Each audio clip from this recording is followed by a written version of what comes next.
not straight hammer line when you hang the hammers in a bow. We have the right man just coming in, so David Stanwood will just feel his hairs going up, as it has a massive effect on the geometry of the action and on the weight of the hammers and of the effect on the playability of it. And so that's more reasons to avoid these things. No, good. Crown and down bearing. First of all, I often come across that the crown has something to do with the down bearing, but it has not at all. The crown is just necessary in the soundboard to transport the tension from the highest point of the bridge to the sides of the soundboard, and to have a flexible and functioning soundboard. It has nothing to do with the down bearing that we need of the strings to press on the soundboard and to give load on the soundboard and to transfer the energy of the soundboard. But I think that it's just okay. Yeah, I think that is just in the wrong order, but this is still a very important thing. We talked about the different types of deformation in the soundboard that cause trouble. And to make it easier, I have here the shape of an upright piano soundboard, and looking at the different structure, if you look across the grain of the soundboard, the shrinking of the wood at a change of humidity from 30 to 70% of humidity, it's not a shrinking, it's a growing in this direction, is 15 to 17 millimeters. That is more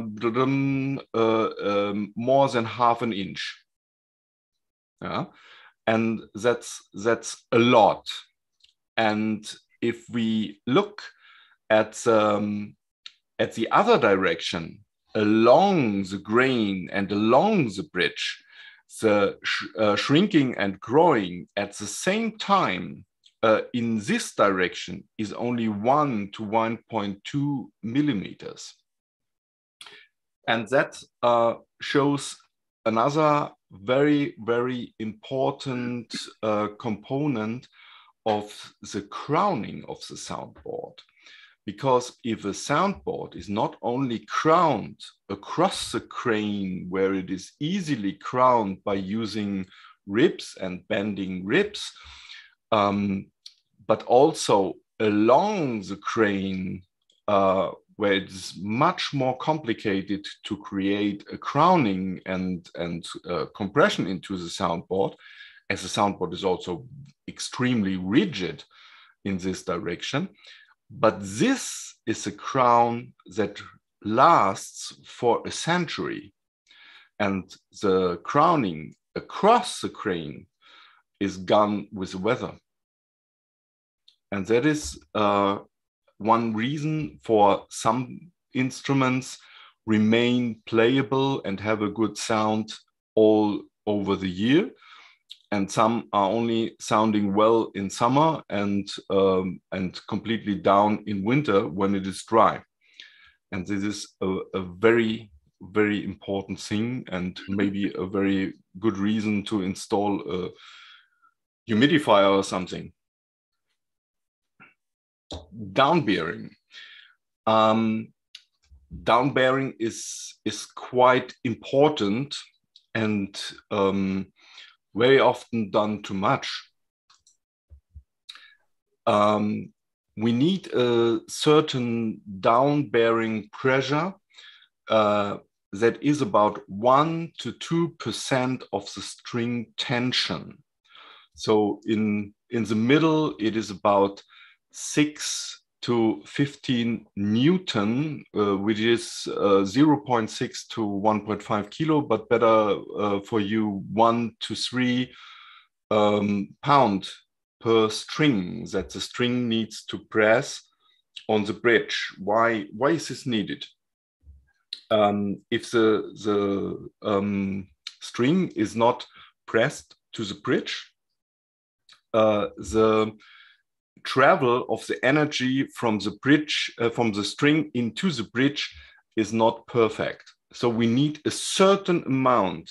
If we are at this amount, that is enough, and it is already enough at the lower end of it, as the bridge is additionally held by the delay of around the pins.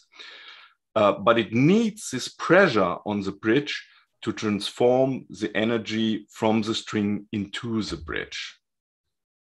And this is very important. The second detail in this down bearing is that the sound is coming from the speaking length of the string.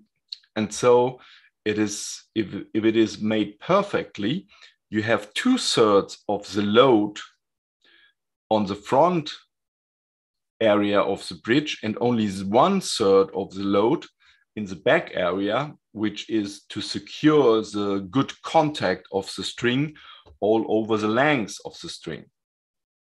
And this is the perfect way to get it. Not always very easy, because if you measure it in the situation you have no strings on it, the situation might change very much if there is load on, as the soundboard is not going down at the complete same dimension in each area.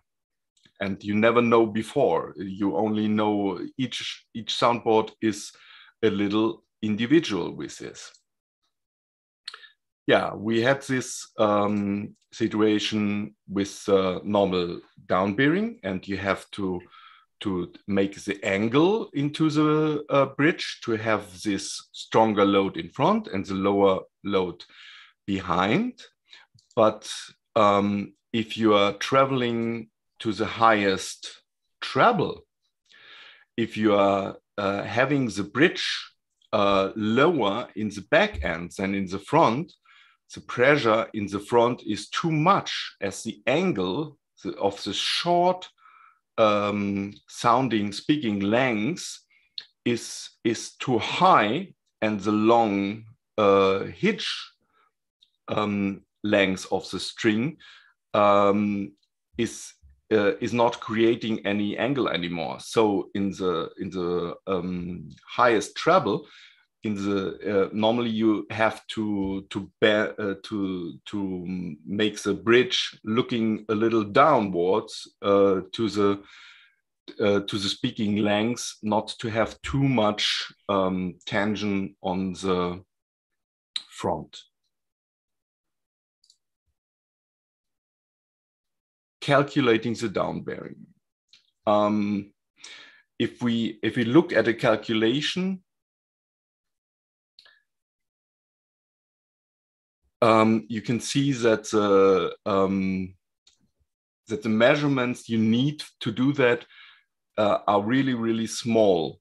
And in reality, we put a little more down bearing on the instruments than we really need, because we want to be sure that the down bearing is not zero in the winter when the instrument is dry, or if some minor changes take part.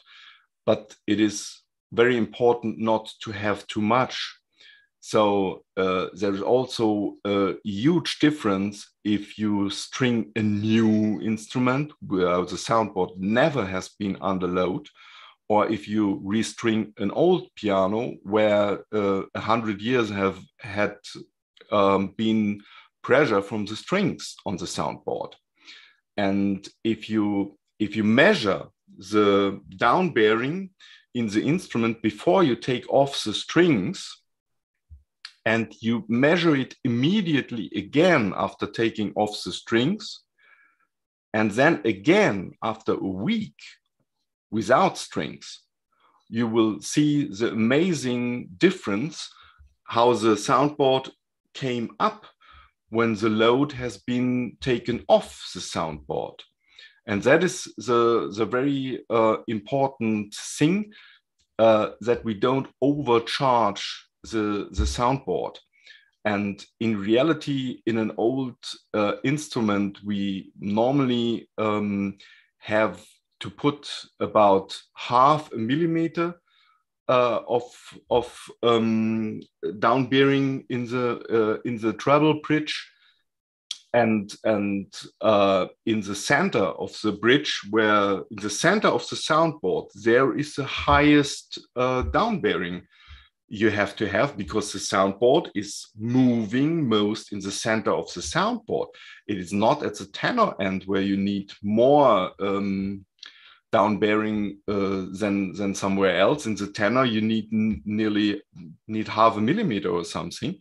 And in a bass bridge, very often it is enough if you nearly have nothing, little more than nothing in the lower end of the bass bridge, and maybe 0.5 millimeter or maximum 1 millimeter in the upper end of the bass bridge, because you have to see the structure of the soundboard. The long bridge is in the middle and the bass bridge a little more in the side. And if you put too much load on the bass bridge, it will drag away the soundboard and drag down the long bridge. And this is very often a problem. People do their down bearing, and then they put on the strings, and then they look how the down bearing is after they put the strings, and they see in the tenor or in the middle layer, I have no down bearing anymore. And they put more down bearing in this area to have again a result, but that was the false end of this row. It was just the down bearing is no more existing in the tenor, as the down bearing on the bass was too high, and the bass is pressing away the soundboard under the tenor bridge. And this is really a big problem in many pianos, that there is much too much down bearing in the bridges, and especially in this area. You can also see that in a piano that has a very good structure in the treble and mid area, that if you put load on this area and you have only a very tiny down bearing in the lower, middle, and tenor area, that this area is even coming up as the strong force from the very strong and heavy bend treble and lower treble area is compressed into this area. And so this is a very, very important thing.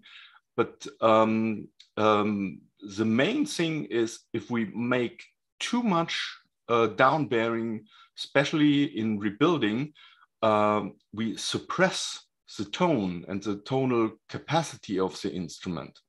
And there are only very rare cases where the instrument does not sound well because there is not enough of down bearing. Of course it is, but most time then the soundboard is anyway bent to the wrong direction, and that's rather the end of the story. And not so much as there is not enough pressure on the soundboard. We okay? Yeah. Before we move on, do we have any questions regarding what we've talked about so far? Okay, let's proceed. Good.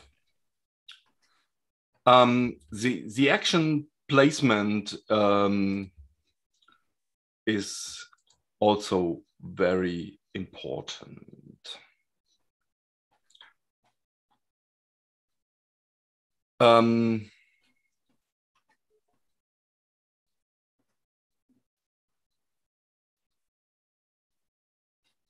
Okay. In most pianos, we have differences in the string heights and the positions of the bridges and of the capodaster and all this. And so we have to adjust the position of the action to the actual string position. But we have to be very careful how we do this. The first thing is the position in and out of the instrument. And the best way to do it is to move the whole action into or out of the piano and just follow with the front cabinet rail with the action in and out. As no?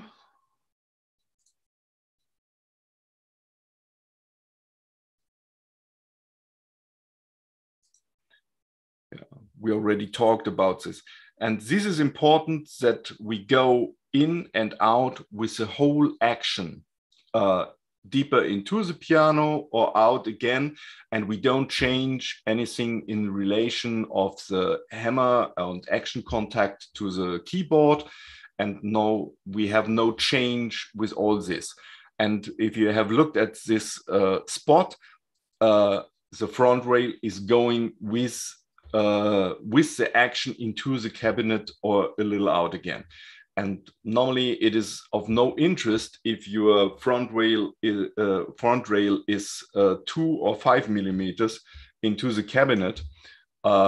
It makes no difference. The customer will not realize this. And this is the easiest way to have this adapted without changing the length of the hammer shanks or without changing the relation between the action and the keyboard, which causes huge problems, which are, I think, very renowned in US more than in Europe, because a big manufacturer did it another way for a long time and messed up a lot of things with that. Yeah. The adaptation up and down is also very necessary because the string height in most older instrument varies from instrument to instrument within the same model. That is just because of natural differences in building the soundboard, building the bridges, positioning the iron frame, differences in the frame, all this lead at the end to some differences in the inner height of the piano. And we can do this in different ways. One possible thing is if the height in the cabinet is higher, we just change the bore length of the hammers. Or if it is lower, we can also go with the bore length down. It is just causing some trouble with the back checking and maybe with space in the action. But in general, that is possible. But the thing why this is often not done is that the change of the bore length will have an effect on the strike. The hammer strike is a little different if the bore length is varied.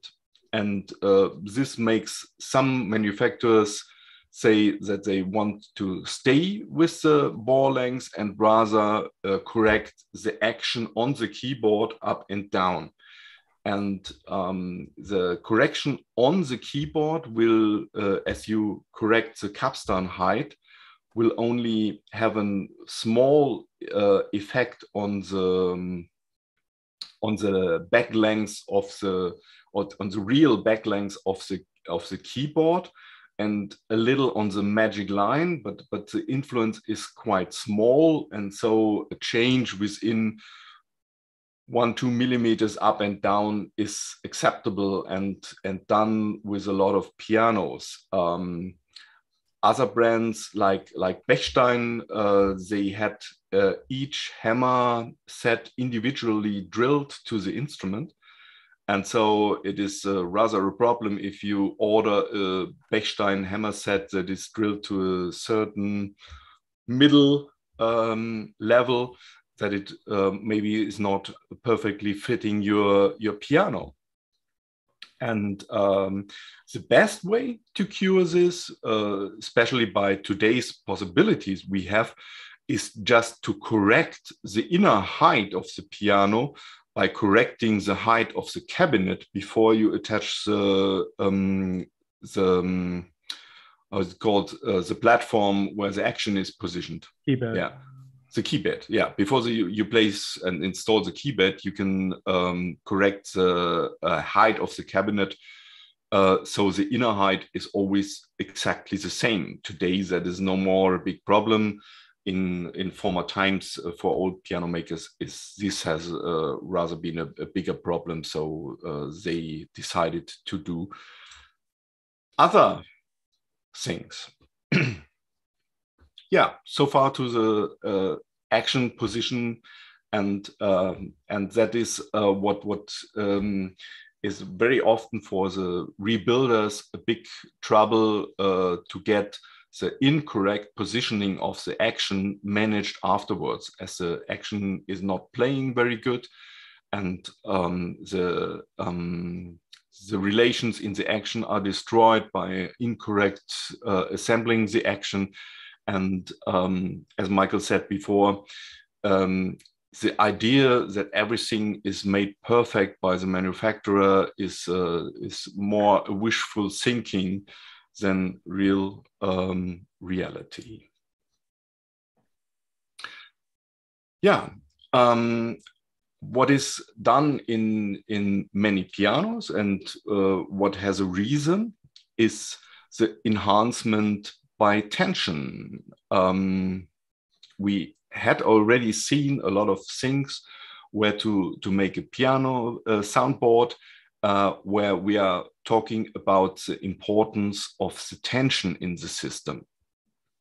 And we have already seen that the speed of sound, so the travel speed through the material in the inner of the wood, is increasing when we are tensioning the wood. When we set the wood under stress, the speed of the traveling sound in the material is rising. And this is a very important fact, as this elevation of speed of sound has a second nice side effect. If the speed of sound is higher in the material, the loss of energy is lower. That is the same as we transform electric power to a very, very high voltage to transport it over a long distance, as this creates less loss of energy in the wire. That is the only reason why we send the electric power to long distances in a high voltage, and not in the voltage we need in the where we use it. And there is a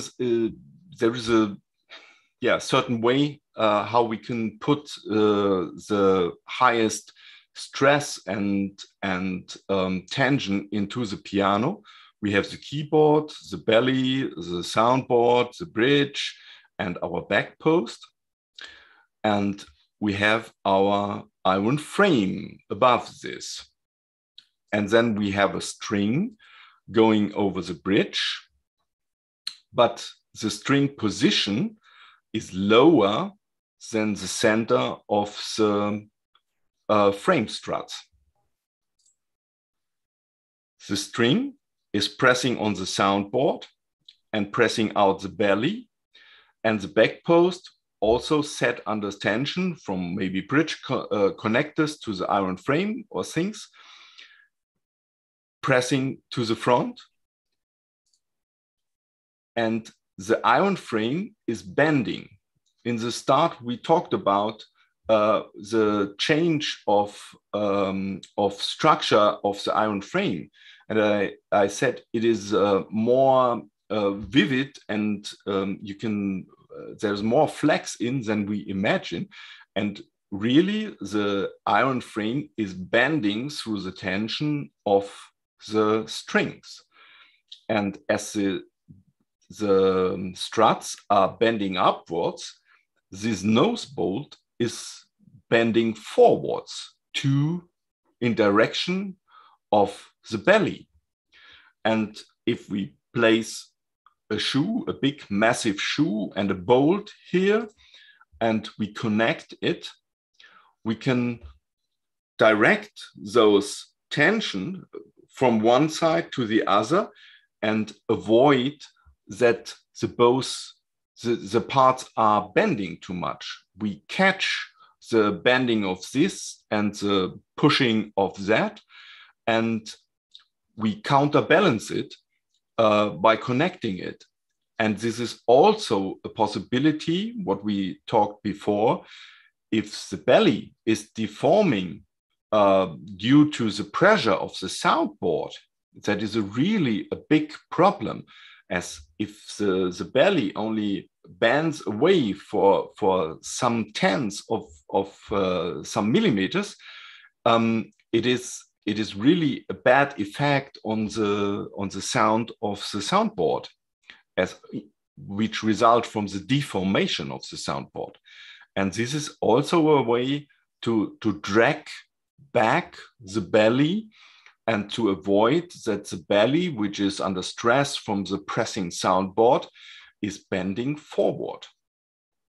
And this is very, very important.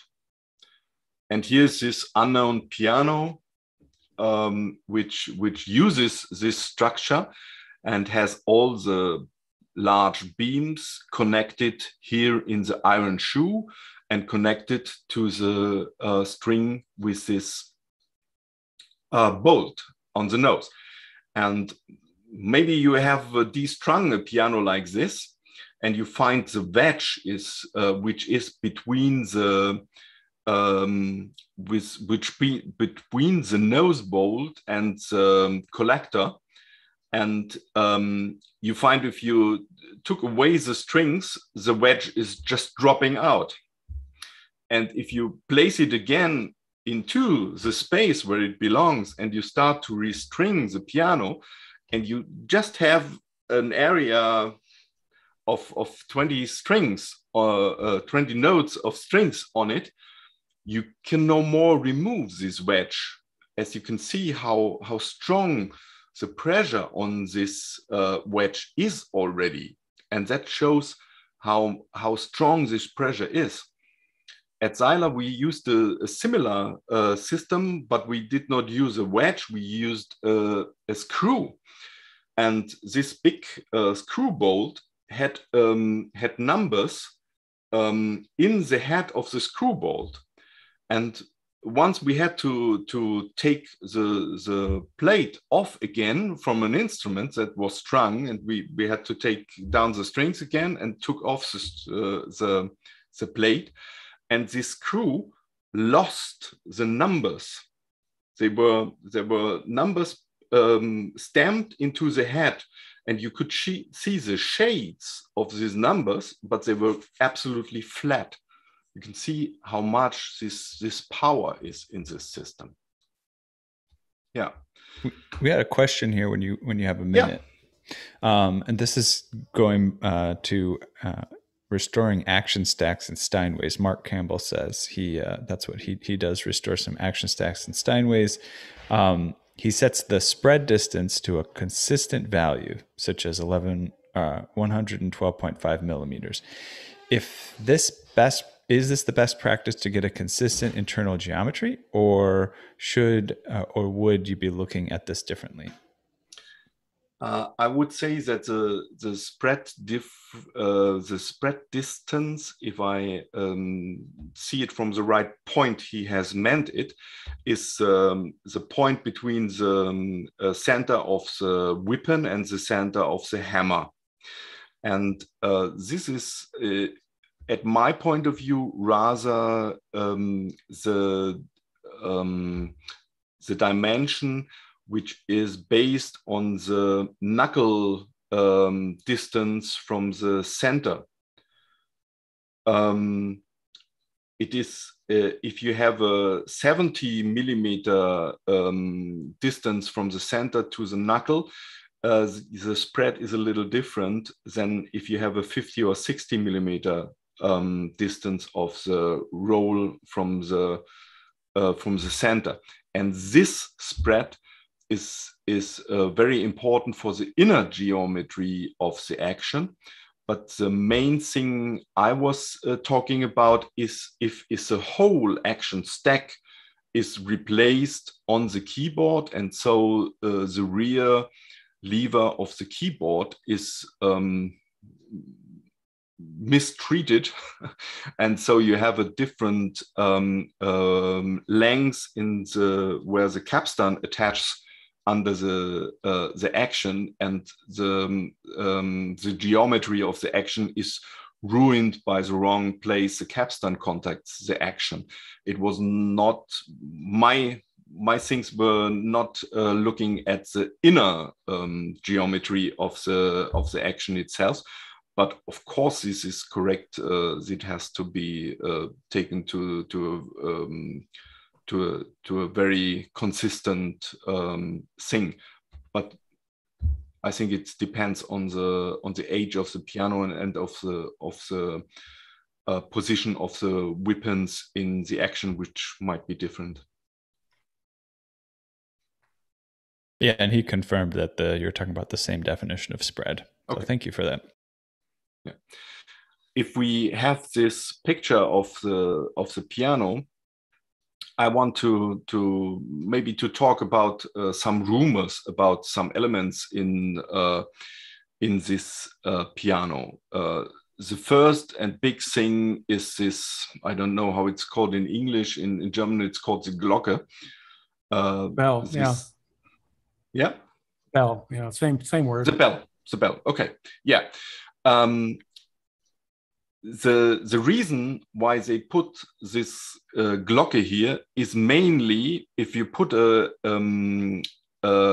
wooden beam here, it doesn't help so much, because in this area there is no compression on this. If you put a wooden beam here, there is no compression on the wooden beam. In this area, there's rather stretch in the structure of the piano. So it is rather torn outside, and that is not very, not too helpful if you have a wooden beam there. Of course, it can manage that, but the stress factor is not what the wooden beam can control best. So they keep away this wooden beam, and just they need a connection. They need a connection screw between the iron frame and to keep the iron frame from lifting up. Because in the treble area, there are many strings in a very short area that are running over the bridge, and as they are rising on the way to the bridge, they lift up the iron frame. And this has a strong effect on the down bearing and on the pressure of the strings on the bridge that would be reduced if you just let the iron frame go up. And that's the reason why you put the screw there, which normally goes into the wooden beam of the strong back, but there is no beam. So they put in the bell and connect this screw to the bell. And the second effect is that the bent soundboard, which is pressed down, flattens the support of the soundboard, and the rim is pressed out by this pressing of the soundboard, the strong pressure of the soundboard on the rim support. And to avoid the rim bending outwards, the bell also helps because it is lifting and taking, tensioning the rim to the inside. It gives, at one hand, it increases the tension on the rim. At the other hand, it avoids that the rim is bended outside by the pressure of the soundboard. And that's the main reason why this structure with a bell is helping there, and a wooden beam would not be more efficient at this area. The thing that I already mentioned is that there is stress on the system, that the soundboard and the rim is rather stretched out here from the belly rail, and the belly is pressed to the inside. And this is the function of this small wooden rail. This small wooden rail is heavily attached to the big beam here, and it is very securely attached inside the belly under the soundboard support. And most materials can deal with a lot of stress and can handle a lot of stress. And so this small wooden piece can carry a lot of stress and help the belly not to deform to the front, so that the belly is not going away at this crucial area we talked about, which is the main part where the melody takes part and the weakest part of the piano. And this helps to support the belly not to bend at this area. And these are the two magic and mystic things here. They're just technical elements. Yeah.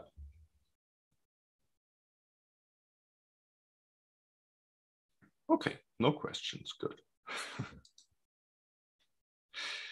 Yeah, and here we are again at the field. How can we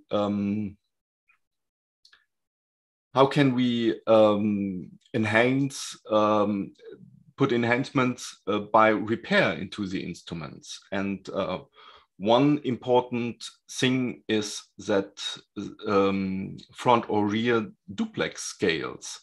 And there are very often something like a front or rear duplex is existing, or even possible, or at least possible, but there's only a felt put in there, and sometimes it can be possible to just put the felts away and put a piece of brass there to put the string on a hard support instead of a soft felt. But we have to be a little careful, because if we do that in the front area where the pins are, this area is varying very much from the length, and we cannot really control the frequency in it. And so sometimes it's better to leave the part behind the front duplex to the strings. Yeah. The secrets about the duplex scale. I have seen a lot of things written about the duplex scale, but mostly they only describe how it is done. I've not really read a lot about how it really works, what is really the effect. And so I was trying to put a lot of things together to completely discover, or, well, to mention some facts of the function of the duplex scale. We start with the rear duplex. As soon as a bridge starts to move, the back length of the string is, of course, forced into movement 2. And if the back end of the string is buried on a felt, this energy given by the bridge into the rear length of the string is just eliminated, and a lot of energy is being lost. If the string is laid on a hard support, the frequency and the wave is reflected, and the energy is not absorbed, but the energy is kept in the system. We will see a little later if this always is positive. The sound potential is supported in different ways. If the rear length is synchronized to a partial or to the frequency of the main of the speaking length, the scale will boost the sound of the string.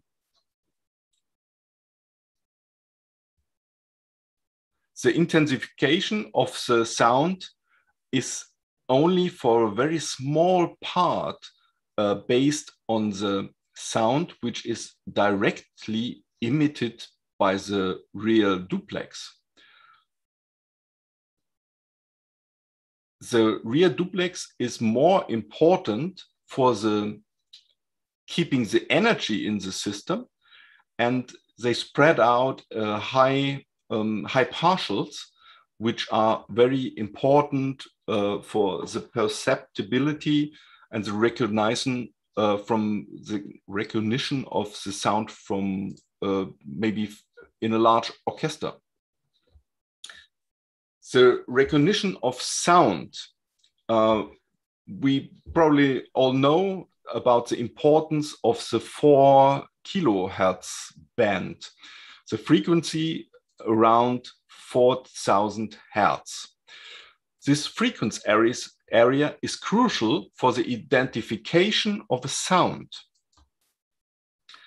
It makes the characteristics of a sound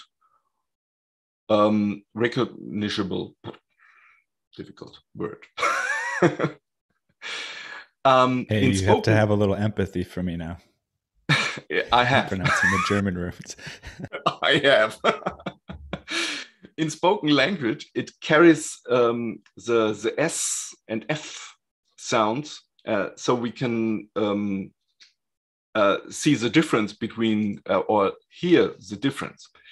If the 4 kilohertz band is damaged in our ears, and that is very often the first thing that happens if your ears are weakening, we still seem to hear quite well, as all the importance of the sound is much below this 4 kilohertz band. We can still talk and listen very well as long as it is quiet around. But as soon as we are faced to disturbing effects, as many people talking at once, or noises are around, like street noises or others, the problem becomes visible. It becomes difficult to separate a single voice from the noise or in a group. And this is mainly because of this 4 kilohertz band. The emittance of the duplex scale helps for the same reason. in the orchestra, which is also produces a lot of noise, yeah, it helps to identify different instruments. If the 4 kilohertz band is damaged, we hear a perfect fusion, but we can no more hear the details. And the 4 kilohertz band carries the frequencies of most important partials from the 2nd octave on and above. And even at the A44, the 9th partial sounds very much, is already in the 4 kilohertz range. But we also have to remember that the duplex scale itself also has partials.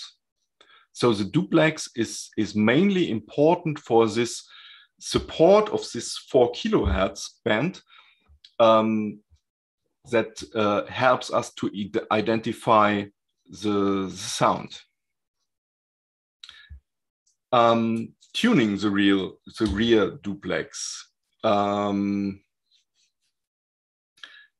If the frequency is adapted, we hear an enhancement in the sound. The return of the energy into the speaking length is very important for the length of the tone. And the length of the tone is what we try to get as one of the most important things when we try to voice.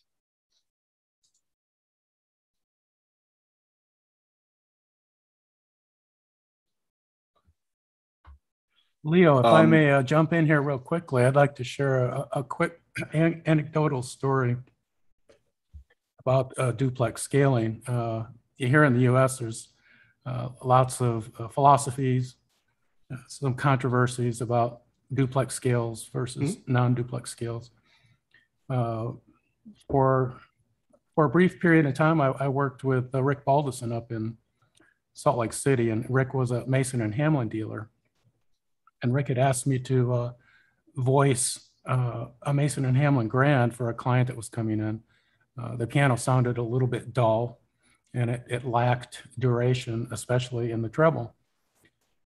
So evaluating the instrument, and to make this story short, what ended up being the solution to this issue was that the duplex scale, which was there and was active, it was not tuned.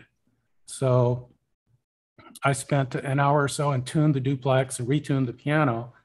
And it's kind of then that I realized how critical the duplex scaling is, because in just tuning this duplex scale, it was like a different piano. And I did nothing to the hammers. All I did was I tuned the duplex scale and tuned the piano and listened to it again. And all of a sudden, the entire treble area just came alive. So.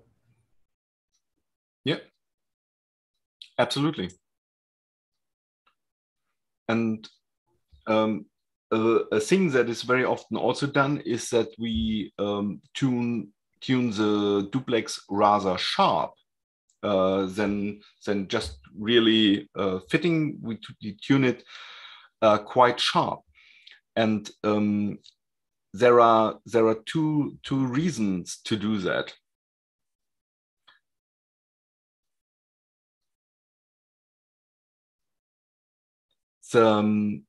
If the string starts to vibrate, the oscillation runs to the bridge and is reflected there, and a part runs over the bridge into the rear duplex. And it has to cross the bridge by doing that. And the biggest part is reflected, while the smaller part crosses the bridge into the rear duplex and is reflected at the end of the support of the duplex. If the frequencies in the string and in the duplex are the same, both return to the bridge and meet there. but as the sound or the frequency that had to cross the bridge, this takes a time, and this creates a delay. So from the duplex, which started later to vibrate, it returns. The frequency also returns a little later to the bridge. And this is one reason why we tune the duplex a little sharper, so that the faster returning sharper frequency is at the same time at the bridge, and the enhancement of the sound is better. I had at this situation sometimes that people say the bridge is a very strong connector and there is no delay between that. But that is not true, because the sound always travels with a certain speed through the material, and he has to cross a distance, and so it is always a delay there.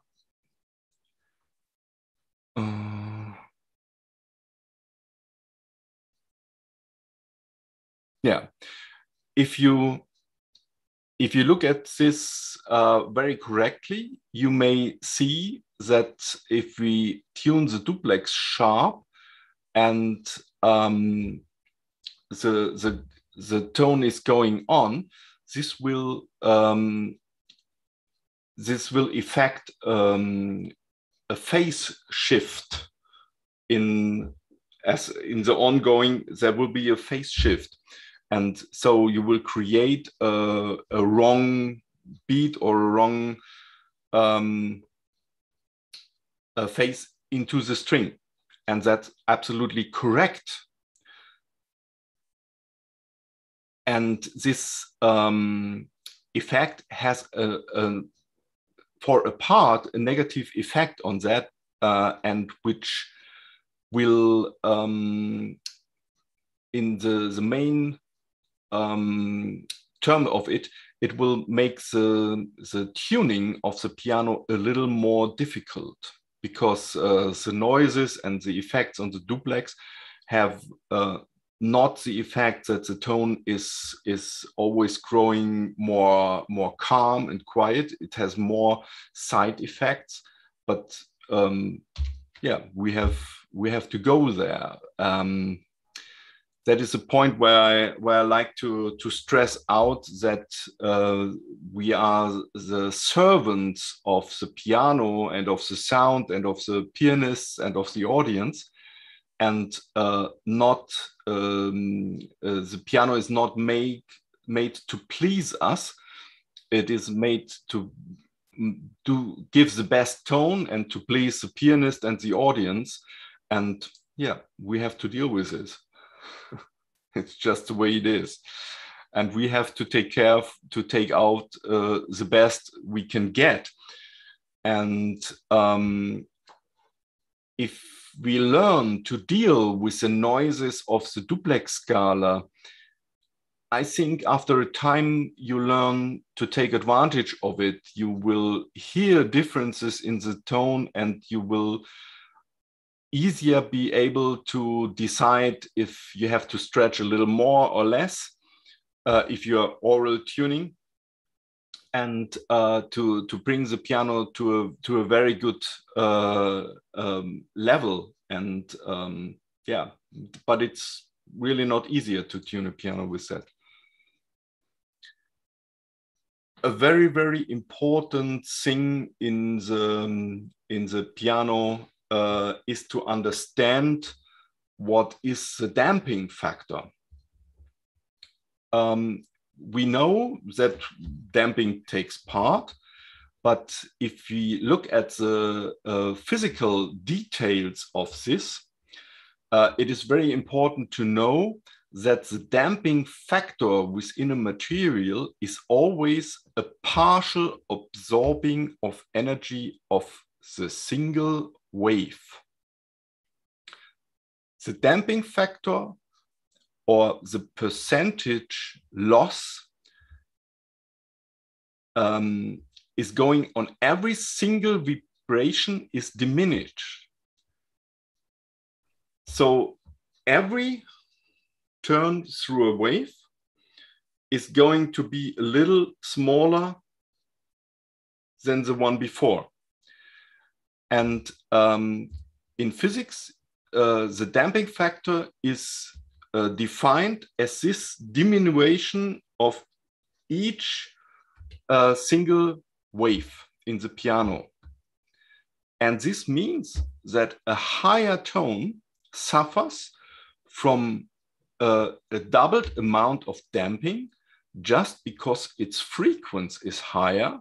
If it has more waves at the same time, the diminishing factor is doubled by doubling the frequency. And this is just the physical reality. And this shows us why we have so much trouble in the treble. If we have the C3 in relation to the C8, the factor of this higher diminishing of the volume is 32/1. So in which piano do we have 32 seconds of sound on the C3? That would be nice. And but that would mean that we have 1 second at the C8, and that's not really a lot. So that leads us to the situation that we have to fight a lot against this damping, and that we have to fight a lot more against damping in the treble area than in the other area. In the bass with a low damping effect, the damping is not a big thing if we don't waste everything. In the middle, it comes to be interesting, but in the treble, it is really crucial. If we look at the I want to make clear how strong the effect is of all that and how important that is.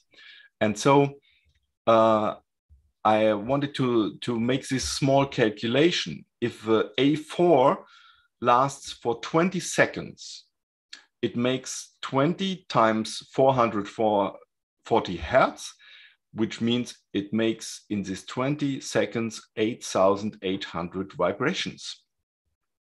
If the damping factor, the damping factor is 1 by 8,800.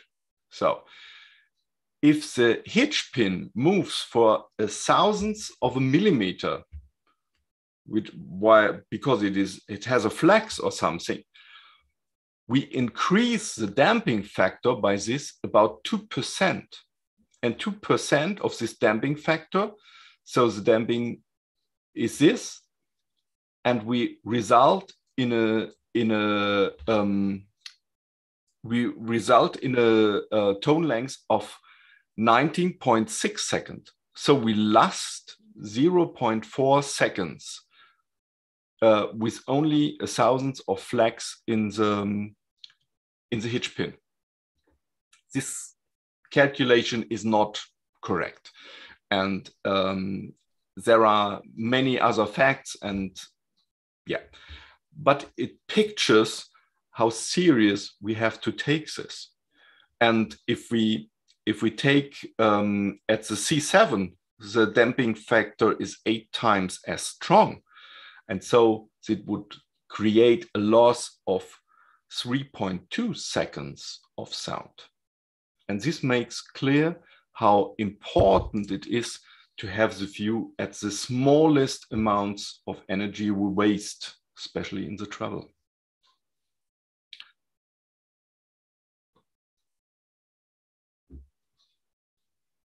I'll just interject here real quick. We're a little bit over the hour, and I'm happy to continue as long as we like, but just wanted to point that out for everybody's sake. Happy that you guys are excited to keep going. You're like machines here. So I'm having a great time and learning a lot of interesting things as well. And so I just want to make sure that it's up to you folks at this point, Michael and Leo, I'm happy to continue as long as you like, but also want to be respectful of your time. So you just kind of let us know how you'd like to proceed in terms of the rest of the presentation. Of course. I think we're pretty close. We're pretty close to summary. So why don't we go ahead and continue? Are you okay with that, Leo? Of course. Okay. Yes. Awesome. Yes. Yeah. Maybe I take it a little faster. However a duplex is made, if you have no duplex in a piano, you accept to lose a part of the energy that is produced by the movement of the rear area of the string, that this is lost. And the sound emitted by the rear duplex is very, very small and not really the big effect. The keeping of the energy is the most important thing. That is a little different if we look at the front duplex. To understand how the front duplex works, we make a small excursus. The vibration of the string consists of two major components, the transversal wave and the longitudinal wave. The transversal wave moves perpendicular to the string. That is what we all know. The longitudinal wave is moving along the string within the material. It consists of compression and stretching of the material itself. The most important is that a longitudinal wave is invisible and inaudible, and only its effects can become visible and audible. The wave itself is not. And every mechanical wave has transversal and longitudinal components.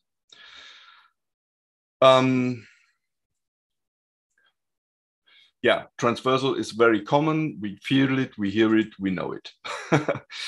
The behavior is just at the moment of attack, the string starts to vibrate, and we also know that it is not only going up and down, but it starts to turn and to go sidewards and upwards again, and it's going to this.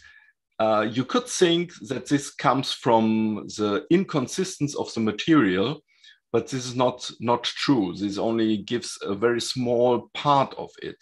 This effect of turning and changing orientation is also found in an ideal system.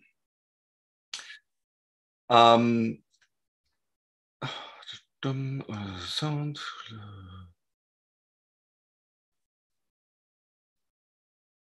Yeah.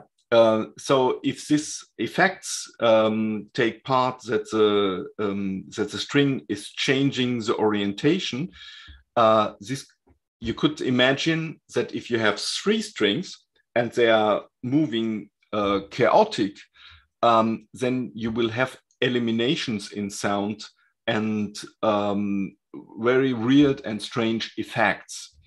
And this is only taking part for a very small part, as the strings are coupled together by the connection on the bridge, which is also moving. And this is synchronizing the movement of the strings. And that's why there is no total chaos. To understand what this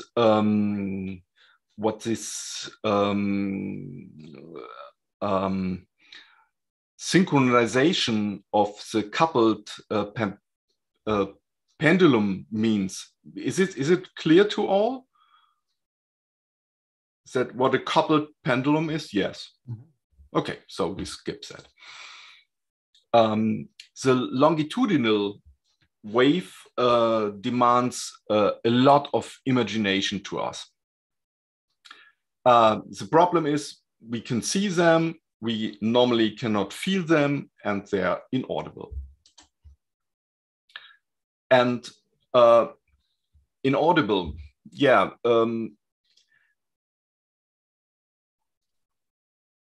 Why is it inaudible? A wave is only audible if it emits energy directly into the air, and the air takes it to our ears.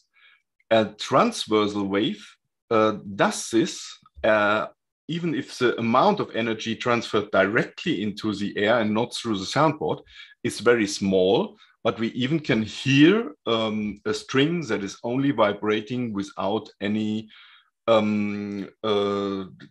amplification, like in an electric guitar that is not plugged in. We can hear the strings. It's not loud, but it's visible, audible. But a longitudinal wave is not sentenced to remain longitudinal forever. The same chaotic behavior that leads to the phase shift, it's a transversal waves, creates transversal extensions from the longitudinal wave out of itself. And more important is that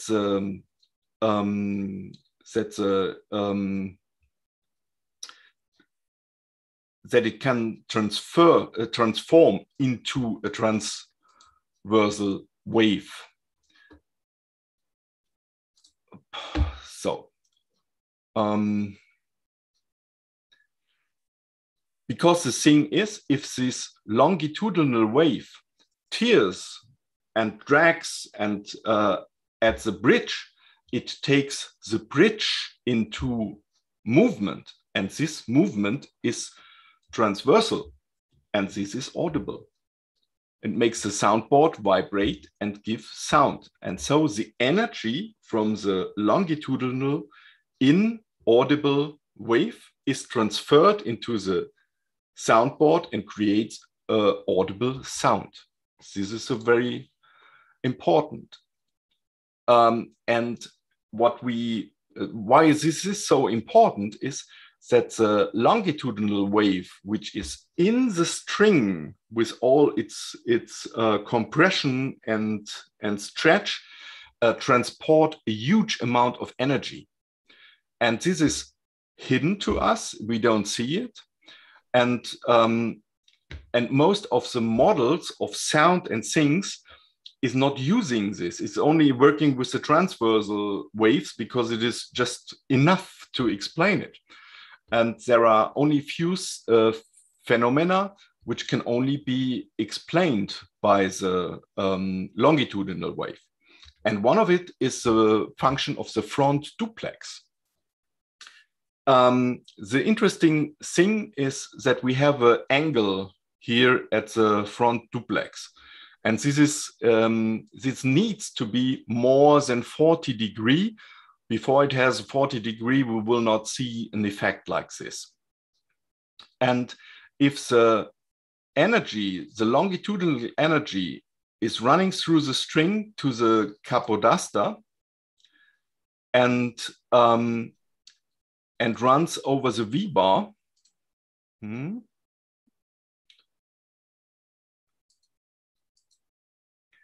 it deforms the string behind the V-bar, which is here in an angle. The reason is the energy inside the longitudinal wave is an impulse. And this impulse is at one hand bound to the string, but at the other hand, it is directed.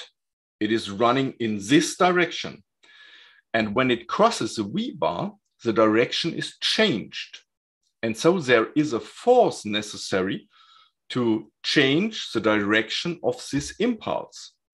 And this force is created by the deforming string, which the string is deformed by the energy of the impulse that wants to carry on going straight on.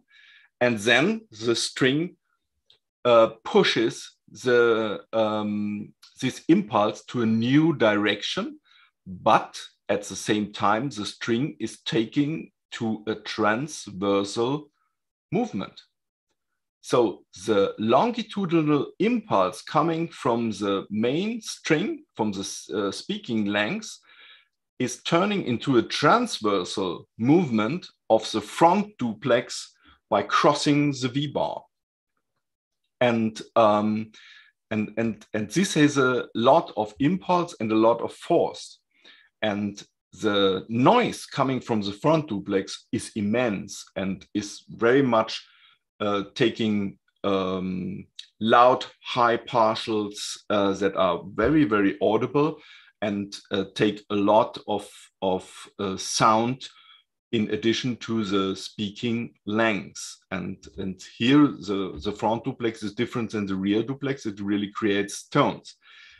If the front duplex is too long, it happens that the sound created in the front duplex is you hear it as a not as an enhancement of the sound of the speaking length, but it listens like a separate frequency. And this is a problem, as you don't want to have a second tone there. You want to have an enhancement to the main sound. And that is very, very important. And the second effect, if this longitudinal wave turns into a transversal, the transversal is easier reflected at the next support where it is based on and is kept in the system. A transversal wave is easier to be reflected than a longitudinal. A longitudinal always tends to go ahead. If we look back at the rear duplex again, of course, also there, the longitudinal wave is hitting across the bridge into the rear duplex. And if you see that there is not a big angle, only the little delay from the bridge pins, the amount of energy passing over the bridge into the hitch length of the string is very high. And if we abandon this, we give away a lot of energy that we lose. Yeah.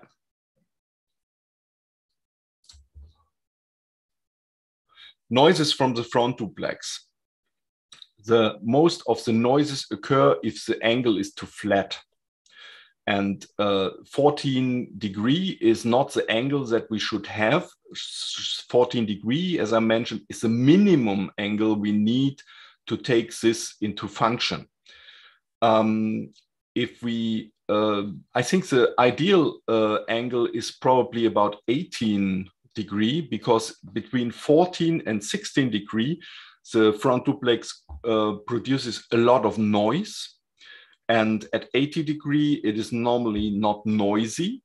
If it becomes more than 20, 21 degree, it will become very difficult to tune because the string is too much clamped between in this angle and not willing to move across this, and so the instrument is difficult to tune. Yeah,